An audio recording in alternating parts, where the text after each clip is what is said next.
பாட்டில் வாங்கி கொடுக்குறேன். ரெண்டு வாங்கி கொடுக்குறீங்க. பொண்ணு வரேன் வாங்கி கொடுத்து நாட்டை கெடுக்குறீங்க. கெடுக்கல போட்டு நாட்டை நாங்க ஒண்ணு கெடுக்கல. 400-500 பேர் இருக்காங்க. 4 பேர் திருப்பி வந்து ராமாயணம் மகாபாரதம் சிவபுராணம் படிச்சுட்டு நாட்டுக்கு நிலத்துக்கு போட்டு ஊராடு விட்டுட்டு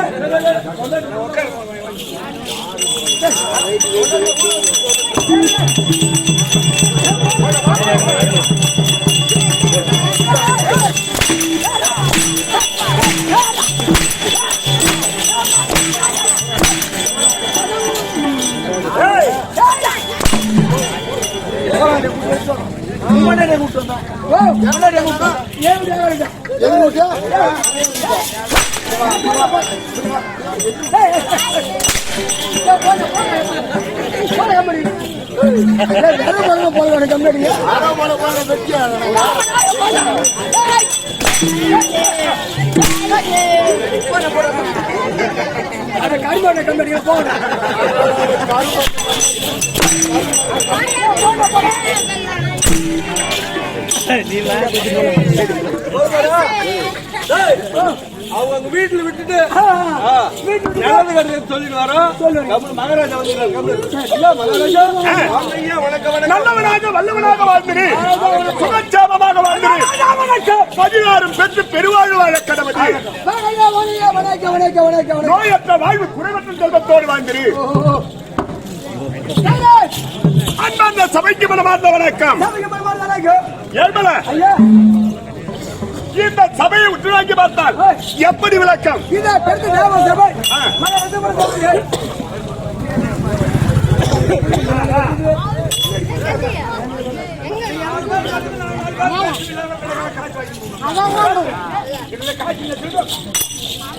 ஏழ்மலை, இந்த இரவு நேரத்தில் மணி என்று பாராமல் இங்கு கூடியிருக்கக்கூடிய சபை யாருக்காக கூடப்பட்ட சபை? விஜயகாந்துக்காக கூடப்பட்ட கூட்டம் இல்லையா? காமராஜர் ஆட்சியை பார்த்திருக்கேன்னு சொன்னாங்க. ஏன்னா நம்ம அந்த வயசு கிடையாது, நம்ம காமராஜரை பார்க்கல. நம்ம கண்ணுக்கு தெரிஞ்சு இவர்தான் காமராஜர் இல்லையா? ஆமா, அப்பாற்பட்ட எத்தனையோ பேர் கோடி கோடியா பணம் வச்சிருப்பாங்க. அவங்களுக்கு நாளைக்கு பிள்ளைங்க இருக்கும். ஆனா பூமியில பிறக்கக்கூடிய அத்தனை ஜீவன்களுக்கும் இறப்பு உண்டு. இறக்கிற அத்தனை ஜீவனுக்கு நாடகம் உண்டா? எல்லாருக்கும் நாடகம் அமையுமா? 2 புள்ள 3 புள்ள இருப்பான், கோடிக்கணக்கான சொத்து இருக்கும். ஆனா அவங்க அப்பாவுக்கு நாடகம் வைக்க மாட்டாங்க இல்லையா? அப்பன் சேர்த்து சத்தியமா சொன்னீங்க, சாப்பாடு கூட வேணாண்டா, லைட் மரம் மட்டும் கட்டி வைடா. இந்த லைட் மட்டும் கட்டு, சாப்பிடணும். 15 பேர் எங்க வீட்லயே சாப்பிட்டு வந்துடுறேன். ஊரு பக்கமே திரும்பாதீங்க அப்படின்ட்டா. ஊர் ஆடுதான் ஆடுறான், ஊரை பூரா ஆட்டாண்டு வராங்க. இந்த பாக்கியம் கிடைச்சதா? கிடைக்கல. ஆனா இவரு கேப்டன் ஐயாவுக்கு நடந்திருக்குது, இந்த அமைப்பு வந்திருக்குது. அது ஏன்? அவர் கூட பிறந்தமா? அவர் பெற்றெடுத்த பிள்ளையா? ஆனா அப்படி கிடையாது. இந்த பூமியில பிறந்து ஏன்னா நாடகம் சொல்லும் போதே சொன்னாரு, மண் உயிரும் தன்னுயிராக பாவித்த புண்ணியம். அதனால் அவருக்கு நாடகம் ஆடுவது நாம் செய்த புண்ணியம் நான் நினைக்கிறேன். நமக்கு ஒரு பாக்கியம் இருக்கு, அவருக்காக நாடகம் ஆடக்கூடியது. அதனால் அண்ணருடைய ஆன்மா, அந்த புனித ஆத்மா சாந்தி அடைய வேண்டும் அப்படி என்று இறைவனை பிரார்த்திக் கொள்கிறேன். ஆனால் இந்த ஊரிலே கூறப்பட்ட சபை எப்பேற்பட்ட சபை? இந்த சபையிலே யார் யார் அமர்ந்திருக்கிறார்? 4 வண்ணத்தார் அமர்ந்திருக்கின்றார். கற்றோர், கருணையற்றோர்,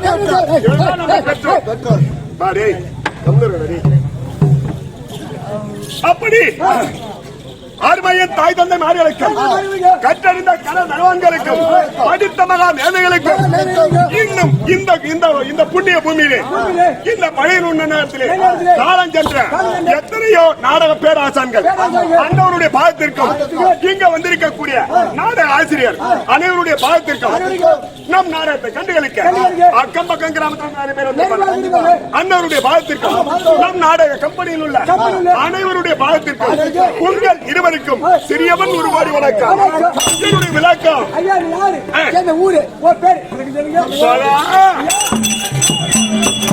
நான் பொறுமை கூணம் படைத்த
எப்படி விளக்கம்?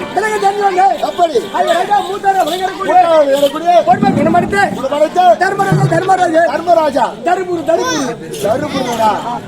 தர்மராஜா தர்ம பிரபு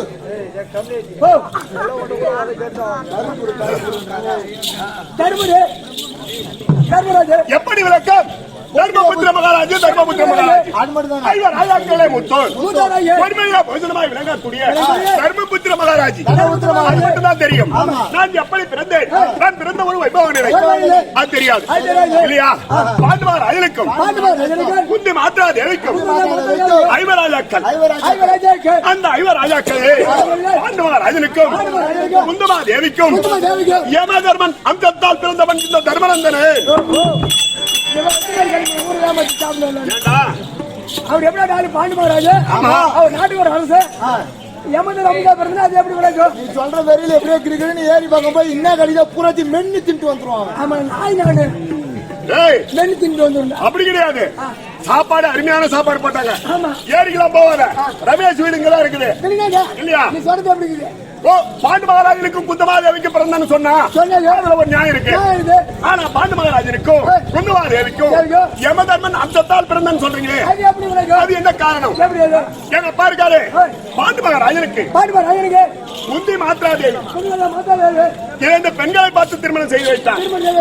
அப்படி செய்து வைத்த உடனே அப்படி இளப்பிராயத்திலே ஒரு நாள் மாலை நேரத்தில் கானகத்துக்கு வேட்டையாட சென்றார் பாண்டு மன்னன்.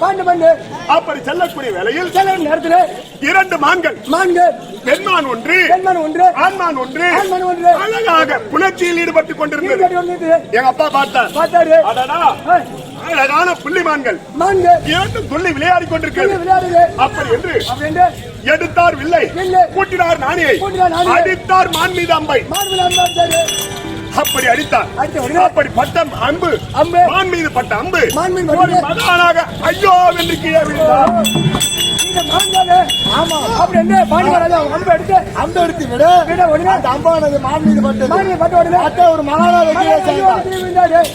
அந்த மகான் யார் என்று கேட்டால் அவர்தான் அமிர்த மகாமுனிவர் இல்லையா? அமிர்த மகாமுனிவர் நீண்ட காலமாக சிவபெருமானை கோரி அருளாகிய தவத்தை செய்து தவத்தை முடித்து வர்ணசாலைக்கு வந்து அவர் மனைவியை பார்த்த உடனே காம ஆசை அதிகமாகிவிட்டது. ஆனா அதுவோ பகல் வேலை. பகல் வேலையில் ஆண் பெண் சேர்க்கை இருக்கக்கூடாது. அது கொடிய பாவம். அது ஞானிகள் சித்தர்கள் முனிவர்கள் எல்லாருக்கும் தெரியும் இல்லையா? மனித இனம் ஆறறிவு கொண்டது. பகல் வேலையில் புரட்சியில் ஈடுபடக்கூடாது. அப்படி என்று என்ன செய்தார்? அவர் ஒரு ஆண்மானாகவும் அவருடைய மனைவி ஒரு பெண்மானாகவும். ஏன்னா விலங்கினத்தில் காம இச்சை அதிகம் உள்ள ஜீவன் மானினம் தான் எந்த நேரமும்.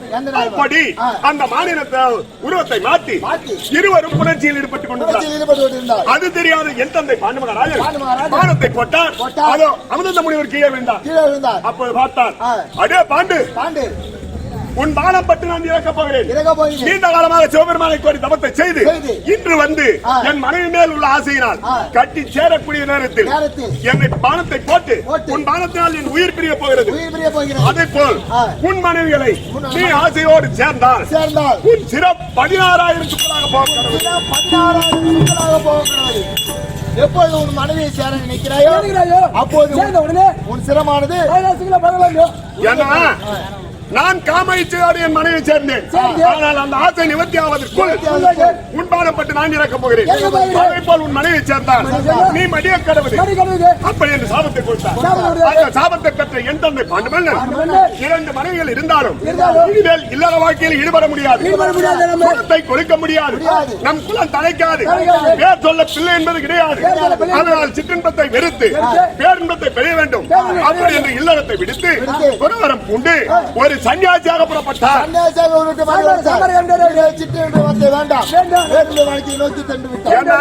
சாபம் மலை போல் கொடுத்து விட்டார். மனைவியை சேர்ந்தால் தானும் இறந்து விடுவார். அதனால் இறப்பதை விட இறைவனை நோக்கி பயணிப்பது மேல். அப்படி என்று சன்னியாசிகளோடு தானும் ஒரு சன்னியாசியாக புறப்பட்டார்.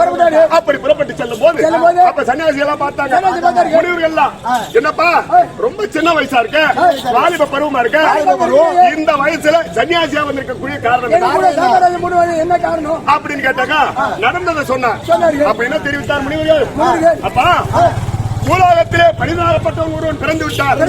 சிற்றின்பத்தை அடைந்தால் தான் பேரின்பத்துக்கு வழி. அப்ப சிற்றின்பத்தை அடையாமல் உனக்கு பேரின்பத்தில் சொர்க்கத்தில் இடம் என்பது கிடையாது. அப்படி என்று திருப்பி அனுப்பிவிட்டார். என் தந்தை வந்து அந்த பண்டக சாலையிலே அந்த கானகத்திலே சோர்ந்த முகத்தோடு விசனத்தோடு உட்கார்ந்து இருந்தார். ஆமா, என் தாய் வந்தார். யாரு? குந்தமாதேவி.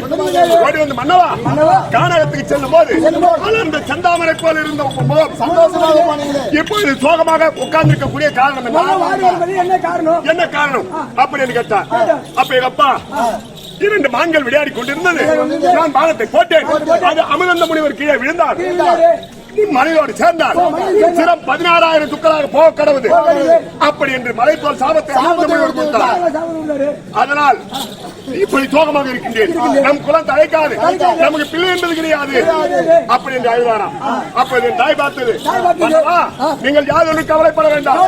நான் சொல்லக்கூடிய யோசனை கேட்டால் நம் சந்ததி தழைக்கும், நம் குலம் தழைப்பதற்கு ஒரு வாரிசு உண்டாகும். அது எப்படி? நான் சிறுவயதாக இருக்கும் போது சூரசேன மகாராஜா பட்டணத்திலே சூர்வாச மகாமுனிவருக்கு ஒரு காலப்பணிவிட அப்பொழுது 5 மணியாங்களை கொடுத்து பிற்காலத்திலே தேவர்கள் அம்சத்தால் பிள்ளை பாக்கி உண்டாகட்டும் அப்படி என்று மந்திரத்தை சொல்லி சென்றார். அதனால் நீங்கள் சம்மதித்தால் என்னுடைய ஆலோசனை கேட்டால் தேவர்கள் அம்சத்தால் அன்னோருடைய அனுகிரகத்தினால் நமக்கு குழந்தை பிறக்கும். என் தந்தை சம்மதம் தெரிவித்தார். போர் மணியாங்களை எடுத்து சாம்பலாவை ஆண்டு வரக்கூடிய திசைக்கு அதிபதியாக அதோ யமதர்மனை நினைத்து போர் மணிமந்திரத்தை உச்சரித்தார்.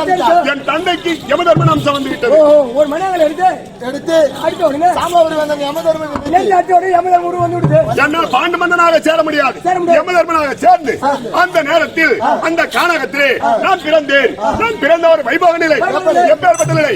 சிவமுருமுகத்தவாரம் திருந்திரி கர்ண யோகம் வழங்கு கோலும் அது நன்னிலை நின்ற போது இந்த அவனியை உருகோல் ஆட்சி ஆளும் என்ற அறிவில் மிக்க தவநெறி முனிவர் கூற இந்த தருமன் பிறந்திட்டு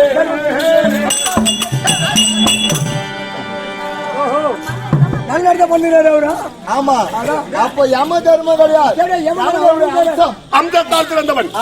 சாது வருடம் ஆவணி மாதம் பஞ்சமி திதி இங்கே கிழமை அமிர்த முனிவர் ஆசிரமத்தில் குடிக்கித்து மரத்தடியில் முன்னி முதலாகவே இந்த தர்மநந்தன நான் ஜனித்தேன்.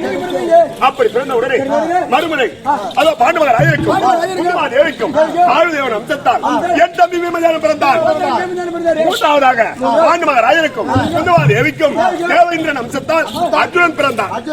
நான்காவதாக அதோ பாண்டவர் ஆயிருக்கும் பாத்ரா தேவிக்கும் அர்ஜுனி தேவர்கள் அம்சத்தினால் நகுல சகாதேவர் பிறந்தார். 2 தாய் ஒரு தகப்பன்.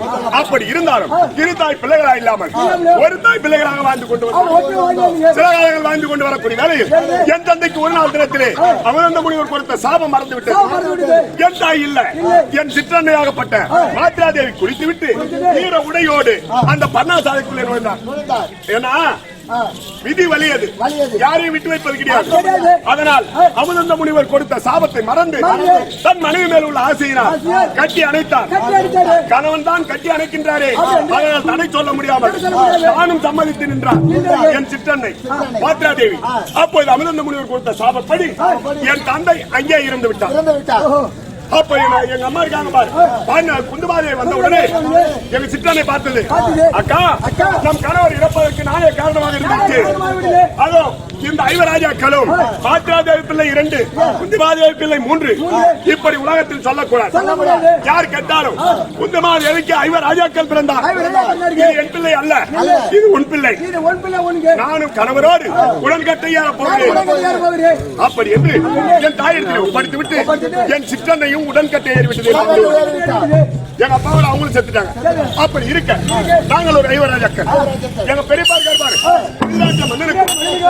அம்மனுக்கும் 100 பிள்ளைகள், அவர்கள் 100 பிள்ளைகள். நாங்கள் ஒரு 5 ராஜாக்கள். 105 பிள்ளைகள் வீதி வழியாக விளையாடி கொண்டிருப்போம். முதல் குரு கிருபாச்சாரி, 2ஆம் குரு துரோணாச்சாரி, சகல விதமான கல்வி எல்லாம் கற்று வருவோம். அப்படி கல்வி வரக்கூடிய வேலையில் போன தினத்திலே ஒரு பெருத்த பலாக்கனி கொண்டு வந்து எங்க மாமா இருக்காரு பாரு, அந்த பலாக்கனி கொண்டு வந்து கொடுத்து பிள்ளைகளை இதை அறுத்து சாப்பிடுங்க. அப்படி என்று தெரிவித்தார். அந்த பலாக்கனியை துரியோதனன் வாங்கினான். பலாக்கனி அறுத்து பார்த்தா அதுல 108 சொலை இருக்கு. நாங்க எத்தனை பேர் இருக்கோம்? அப்ப பாகுபாடு கிடையாது. ஆளுக்கு ஒரு சொலை பங்கு கொடுத்து அப்படி சாப்பிட போற நேரம் என் தம்பி விமலையா பார்த்தா அடியா துரியோதனா யாரு சாப்பிடக்கூடாது நிறுத்து. நீ எனக்கு பெரியப்பா பிள்ளை, நீங்க 100 பேர், நான் உனக்கு சித்தப்பா பிள்ளை, நாங்க 5 பேர், கொஞ்சம் பங்காளி தாய் பிள்ளையானாலும் வாய் வயிறு 105 சொலையில் 52 சொலை சரிபாதி பிடிச்சு அப்ப பார்த்தான் துரியோதனன். என்னடா இது சாதாரண பலா சொலைக்கு பாங்க கேட்கிறாங்க.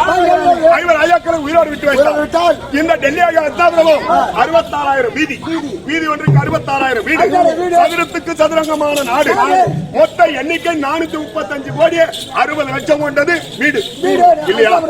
அப்பேற்பட்ட நாட்டிலே பாகத்தை கேட்பார்கள், இவரை விடக்கூடாது அப்படி என்று என்னென்ன சூதுகள் செய்தார்.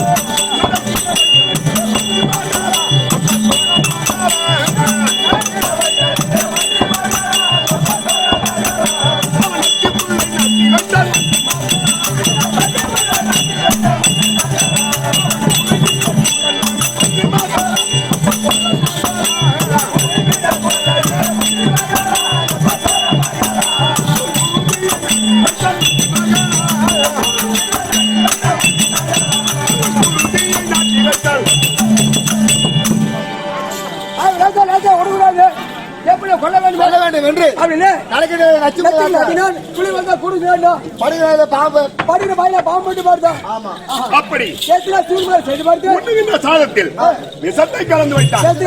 ஆனால் எத்தனையோ ஒரு கோடி சூதுகள் செய்தாலும் எங்க மாமா கோபாலக்கண்ணனுடைய கிருபையினால் அத்தனையிலும் இருந்து தப்பி பிழைத்தோம். அப்படி மீண்டும் விடக்கூடாது என்று ஐவராஜாக்களை அரக்கு மாலை கட்டி ஐவராஜாக்களை குடிப்புக செய்து அதில் தீட்டு கொளுத்த பார்த்தார். அரக்கு மாளிகை சூழ்ச்சி என் தம்பி வீமஜானுக்கு எப்படியோ தெரிந்து அவருடைய கடாட்சித்தினார். அதன் பிறகு அந்த அரக்குமாரி தீயிட்டு இங்கிருந்து முன்னுக்கு மங்கலம் இடுமாவளம் சென்று இடுமலை மடித்து 300 மங்கலத்தை சென்று இருக்கக்கூடிய வேலையில் ராஜராஜாக்கள் எல்லாம் சென்றிருந்தார். எங்கே என்று கேட்டோம். அப்போது தெரிவித்தார், பாஞ்சால நாட்டு துயவரத்துக்கு செல்கின்றோம் அப்படி என்று தெரிவித்தார். பாஞ்சாலிக்கு இச்சா சுயவரம் அதனால் செல்கின்றோம் அப்படி என்ற உடனே இங்கிருந்து சென்று அங்கிருந்து பாஞ்சாலி திருமணம் செய்து அங்கிருந்து வந்து நேரா எங்க பெரியப்பா பாவம் செய்வார்கள். அடைந்து பெரியப்பா எங்களுக்கு திருமணம் என்பது ஆகிவிட்டது. இதனால் வரையிலே காணகத்திலே வாழ்ந்தோம்.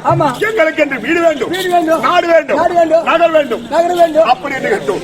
கேட்ட உடனே அப்ப துரியோதனன் பார்த்தா பக்கத்துல இருக்கா எழுமலை அவங்க அப்பா பார்த்து சொல்றான், அப்பா அந்த தர்மம் கேட்கிறான்னு ஒரு வீடோ ஒரு நாடோ கொடுத்தால் என் கைத்துல இந்த கத்தி வச்சு கைத்த அறுத்துக்குவாங்க. அப்ப நான் பார்த்தேன் பெரியப்பா வேணா பெரியப்பா அவன் ஒரு வீம்புக்காரன், அவன் ஒரு முரடன், உட்கோபக்காரன், செய்தாலும் செய்வான். தம்பி இறந்து நான் இந்த நாட்டை ஆள்வதை விட தம்பியே ஆளட்டும் பெரியப்பா அப்படின்னு தெரிவித்தேன். அப்ப நாடு கொடுக்க மறுத்து ஈச்சம் காட்டையும் சுண்ணாம்பு மேட்டையும் காட்டினார். அப்பொழுது எங்க மாமா கோபாலக்கண்ணனுடைய திரு கருணையினாலும் தேவேந்திரனுடைய கடாட்சியத்தினாலும் ஈச்சம் காட்டை அடித்து இந்திரபிரச மாளிகை உண்டு செய்து எங்களுக்கு திருமணமாகி 3 மாத காலமாகிறது. ஆமாண்டா புதுமண தம்பி. ஆனா பெரியவர்கள் வாக்கு ஐவராஜாக்கள் சேர்ந்து ஒரு பெண்ணை திருமணம் செய்தீங்க இல்லையா? யாருக்கு சண்டை சத்திரம் இல்லாமல் ஆண்டுக்கு ஒருவராக ஆமா ஒரு வருடம் ஒருவர் வீதம் அப்படி குடும்பம் நடத்த வேண்டும். அப்படி கட்டளையோடு திருமண தம்பதிகளாக நானும் பாஞ்சாலி இந்த இந்திரபிரச மாளிகையை தங்கிக் கொண்டிருக்கிறோம். எந்த ஒரு குறை என்பது கிடையாது. அதனால் பாஞ்சாலி அழைத்து சந்தோஷமாக வார்த்தையாட வேண்டும். நான் அழைத்ததாக யாக ஜேடி பாஞ்சாலி அதிசீக்கிரம்